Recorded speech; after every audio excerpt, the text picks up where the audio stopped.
Namaskar and welcome back to another special episode of Media Scan, your weekend dose of headlines, controversies and perspectives.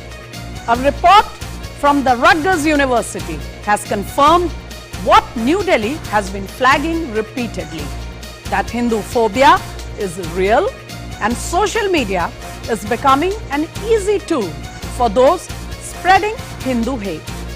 We have a special panel who will help us to understand more about it. But first up, what made news? Prime Minister Narendra Modi unveiled the national emblem atop the new Parliament complex earlier this week. The emblem, in bronze, has been prepared by a team of distinguished artists. It weighs 9,500 kilograms and is 6.5 meters high. A needless controversy was created, with some opposition leaders alleging that the depiction of the lions is different from the original emblem. But the government categorically denied it, saying this was an exact replica of the Sarnath pillar emblem and the difference was only due to scale and size. Shortcut politics can lead to short circuit of a nation. This was emphasized by PM Modi during an event organized to conclude the centenary celebrations of the Bihar Assembly. PM Modi cautioned against populism in politics.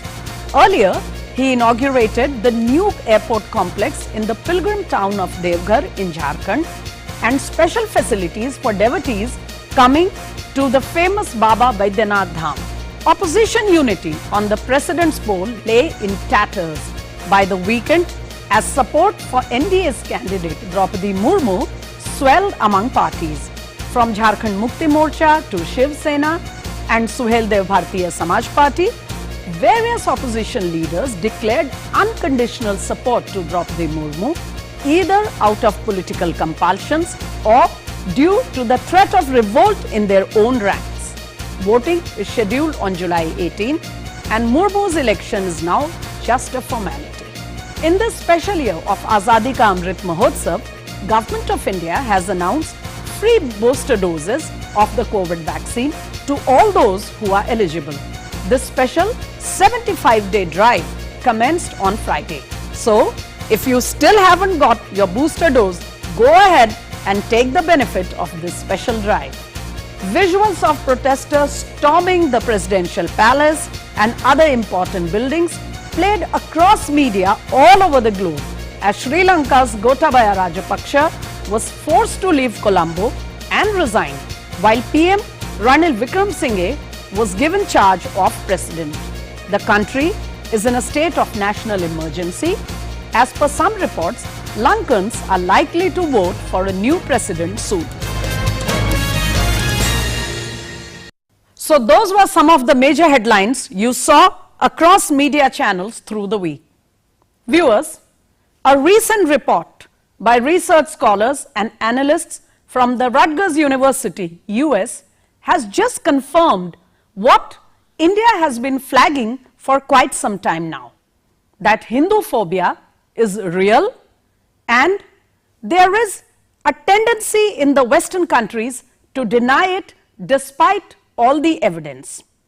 Let us try to find answers to some of these questions and to explain the aspects of this very sensitive issue. I have two very special guests with me this evening on Media Scan. My first guest for the evening, Anil Trigunayat.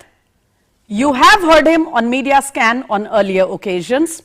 A well-known former diplomat, he has served as ambassador in various continents. At the same time, a well-known author.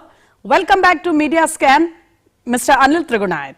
My second guest for the evening, joining us straight from the US this evening and for the first time on Media Scan, Dr. Indu Viswanathan.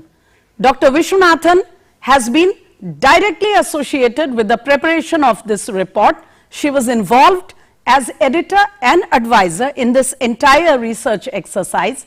She has also been co-founder of the Hinduphobia related platform in the US and has been working relentlessly on the issue. Good evening from India, Dr. Indu Viswanathan, and it's great to have you with us. Namaste, thank you for having me. And my first question also comes to Dr. Viswanathan. So, as I was saying, Dr. Indu, how real is Hinduphobia, particularly in the Western countries? How serious is the penetration of this entire challenge? And also, why this sense of denialism, if at all? Those are great questions. Thank you for asking them. It is very real. If this report shows us anything, it proves undeniably that there is an intentional spread of disinformation about Hindus, about what's happening in India, with the express purpose of stoking Hinduphobia. I think what's really important for people to know about this report and the source of this report is that it comes from the Network Contagion Research Institute, which is housed at Rutgers University. The report was not commissioned by Rutgers University. It came out of this institute that has conducted this type of research before, and their research methodology has actually been an upstream predictor. When they've seen extremist groups using rhetoric against certain communities, they've predicted on-the-ground violence. And what they've found is that there is a proliferation of anti-Hindu genocidal memes in Islamist and white nationalist spaces. These are fringe platforms, but also mainstream platforms like Twitter. And the language that they're seeing is intentionally misinforming people.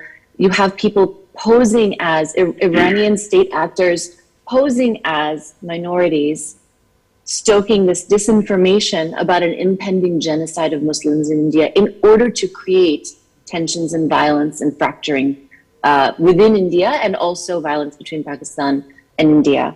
So this is incredibly alarming, right? Because you see this disinformation then being picked up, right? That's why it's called a contagion. You see disinformation being picked up outside of these extremist spaces and passed along to just mainstream places where everyone is assuming that this information is correct, and it's trickling down all the way down to, we have reports of Hindu middle school and high school students wanting to just participate in school, regular American public school, being so accused. Can we say, Dr. Viswanathan, allow me to interrupt you for a second. Sure. Can we say Sure. that social media has become a very handy tool for the enemies of the nation and for people who would like to stoke this kind of anti-Hindu hatred in the world? Because, it's just become so easy to reach everybody's devices.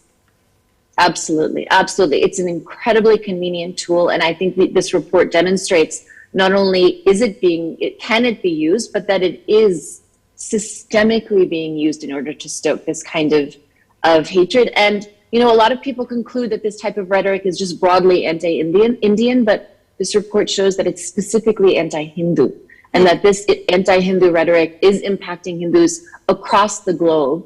It's not just remaining within India. Right. So that gives us a kind of a look, into this entire phenomenon that is going on. But on that question of deniability, I shall like to bring in Anil Trigunayat here into the discussion. Anil Trigunayat, you just heard Dr. Viswanathan explain to us what a sinister game plan is going on. But the question here is, India from the beginning of this year has been flagging at all the right forum, particularly the UN, how religiophobia is becoming a huge cause of concern. And our representative at the UN had been very particular in saying that phobia against Hindus, Jews, Buddhists, Sikhs and other religions is becoming a serious cause of concern. Why do you think the world is taking so long to wake up to it? And why is there this sense of denial, if I may say, among the world powers? Well, frankly, the world, in my view, essentially thinks in terms of the Abrahamic religion. So, be it anti-Semitism, anti-Christianity, or anti-Islam.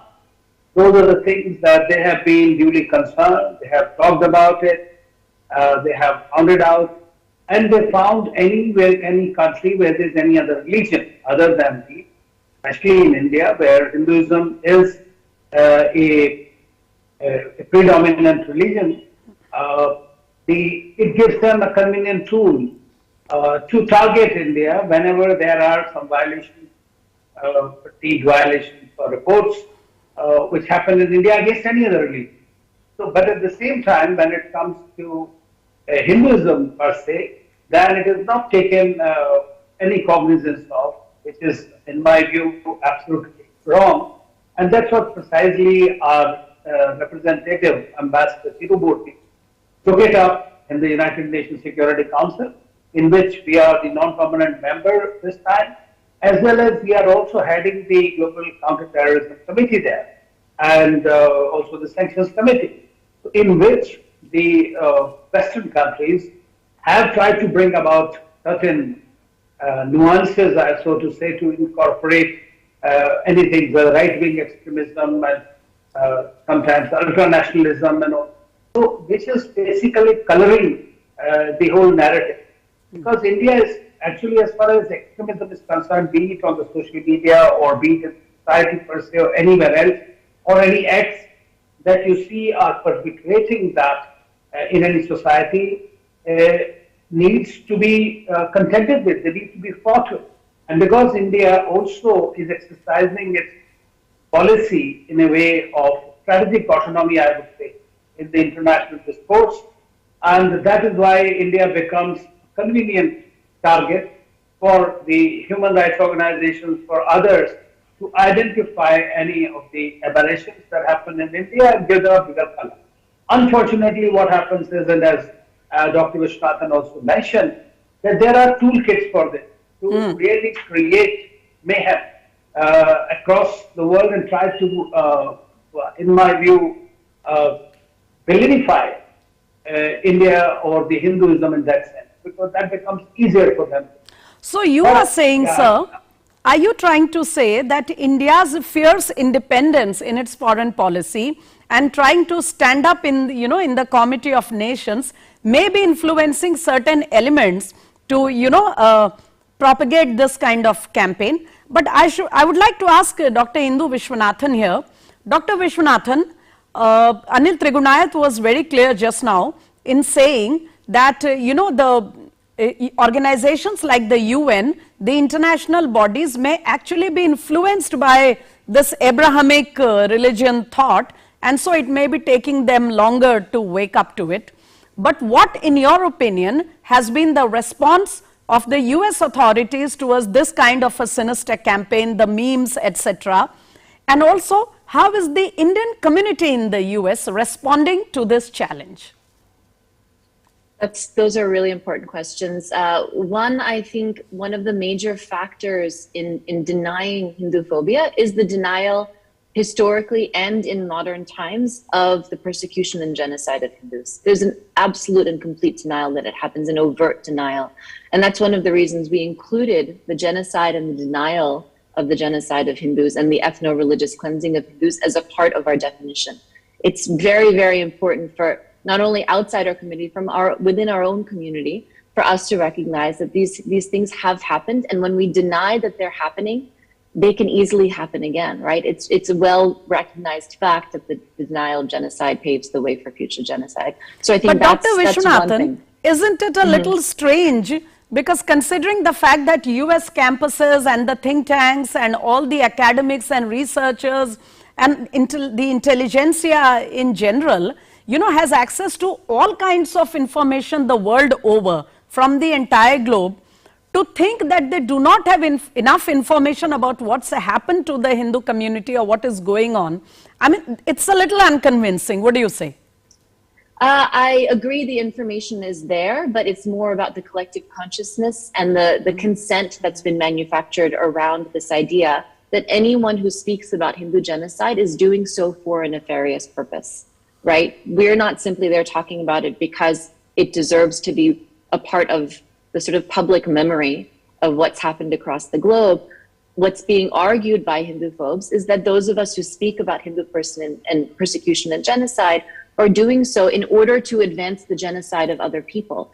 And as this report shows, that concept of the genocide of others in India is manufactured through disinformation by state actors from a completely different nation posing as victims and minorities in India, right? And so you see how it's not just the facts, it's the narrative within which those facts are spun. It's saying, we can't talk about Hindus being targeted because that might lead to another community being targeted, right? And so that's the excuse used to deny this. Now, in terms of the ways in which this is being recognized by American institutions, I think we're starting to see some change. I've been a part of 2 congressional briefings on Hinduphobia, or rather myself and my colleague have, and there has been, an open ear to that. People are concerned when they hear about what's happening. It's just a matter of our community actually coming together and speaking about this and creating the opportunities. Now, I say that, and at the same time, there are our detractors, there are the Hinduphobia deniers who have had their share of briefings as well. And so we just need to kind of keep up with it.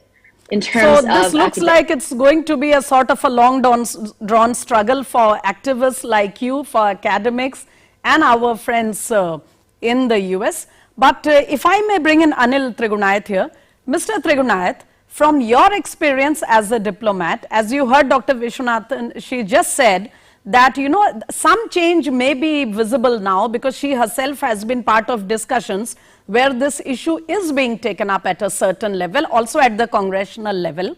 What, in your view, sir, should government do or can do in order to make the world aware of these sinister game plans that are going on, so that a particular community is not vilified, there is no hatred created against it, and hence we can avoid a lot that might happen in the future, God forbid? Well, in the first instance, I would like to say that the religiophobia against any religion or against any people or race should be banned, whether it is Hinduism, Islam, Christianity. Anyone trying to berate that religion or problem must be strictly punished by the national government. There should be some international provision. Unfortunately, what has been very clear, that we have seen that in the last global counter-terrorism strategy, that discussion review was taken, I think last year in June or something.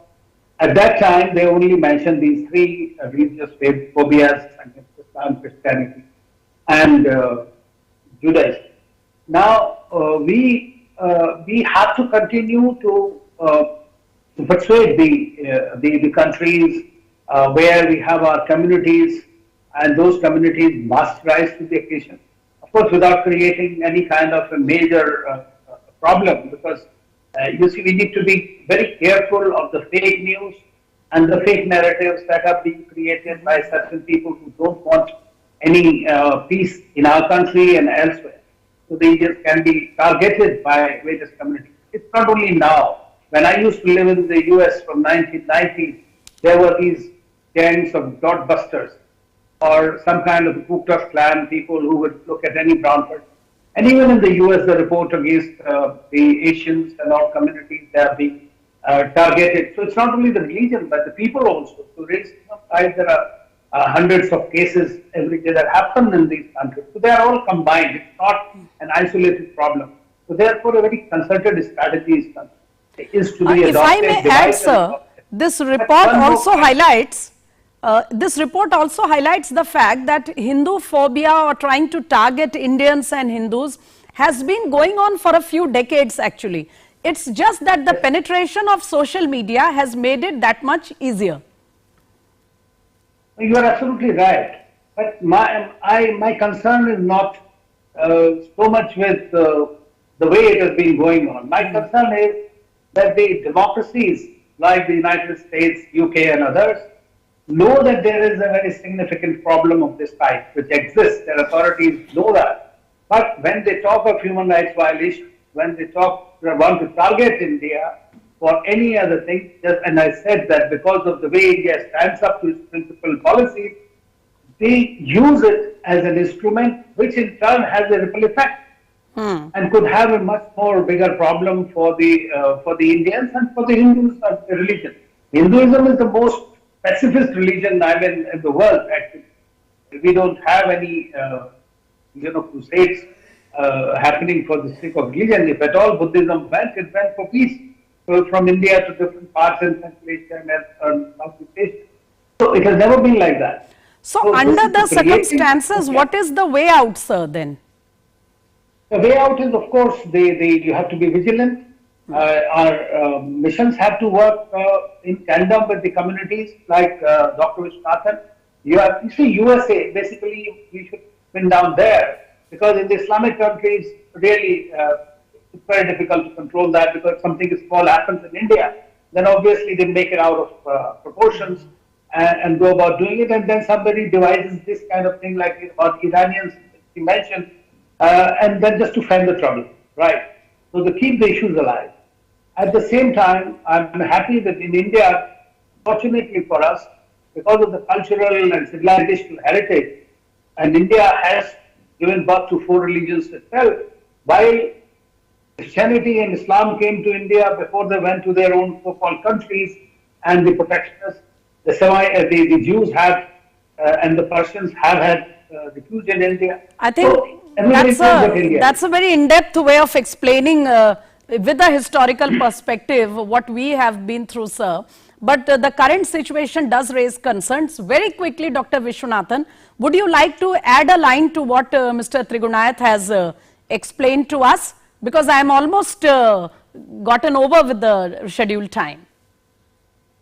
Absolutely. I think it is important to continue doing this type of research. This is empirical data. It's undeniable. It's there. It's based on machine learning. These are not based on opinions. I think it's also important to note that these Hindu-phobic tropes, one of the conclusions of the report is that it's critical for any government, any institution, anyone concerned with preventing targeted violence on any community. It's important for them to become familiar with what these Hindu-phobic tropes are.